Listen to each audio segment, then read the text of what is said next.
Donc par rapport à sihr, pareil, il y a eu une divergence par rapport à sihr. Est-ce que sihr a un effet réel ou est-ce que c'est juste de la tromperie, de l'illusion, etc. Pour la majorité, disent c'est une réalité. Car dans le Coran,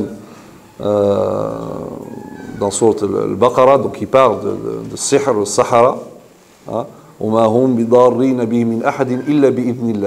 ils ne peuvent nuire que par la permission d'Allah Azza wa Jalla. Donc ils peuvent nuire. Est-ce qu'on peut donner la définition du mot sihr? Sihr, donc sorcellerie, magie, ce genre de choses. Donc pour certains disent oui, ça existe. Pour d'autres, comme l'imam al-Jassas, d'une grande référence hanafite, qui a écrit aussi un livre sur les versets prescriptifs de le Coran, et dedans, il dit que en réalité, le sihr n'a pas d'effet réel. C'est juste des manipulations. Il cite des exemples, il dit comme faisait mathalan Al-Hallaj, l'un des pseudo-soufis connus pour ses miracles, etc. En fait, il avait des élèves et auparavant, il leur disait allez enterrer des objets à tel endroit. Ensuite, lorsqu'il partait avec des disciples ou quelqu'un pour leur faire croire qu'il faisait des miracles, donc il arrivait un moment, il dit creusez là-bas, vous allez trouver telle chose. Alors que tout ça, c'était de la manipulation. Ou bien c'était vraiment de la manipulation par méchanceté, comme cette femme qui est venue voir une autre femme, lui dit voilà, ton mari, il compte t'abandonner, te délaisser, etc. Et moi, donc, je peux t'aider. Pour t'aider, donc il faut que tu ailles pendant la nuit, donc tu prends des ciseaux et tu coupes une mèche, donc des cheveux de ton mari, tu me les apportes, comme ça je vais faire quelque chose pour qu'il revienne à toi. Et Mskina, elle l'a cru, mais en même temps, cette femme est partie voir l'homme. Elle lui dit voilà, ta femme a une liaison et elle et donc son amant, ils ont décidé de te tuer. Et fais attention, elle va passer dans la nuit, elle va venir avec des ciseaux pour te tuer. Donc, vous imaginez ce qui s'est passé. Donc, effectivement, elle vient niya meskina pour couper.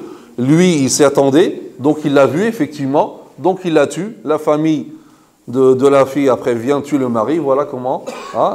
Ça, c'est yufarriquna bayna al-mar'i wa zawjihi. Comme dit le Coran, il sépare entre l'homme et la femme avec ce genre de choses. Et donc, Mustafa Siber, aussi dans son excellent livre sur la Sunna, dit aussi que sihr, c'est quelque chose de psychologique. Donc, ça aussi, il y a un débat. Est-ce que sihr existe réellement?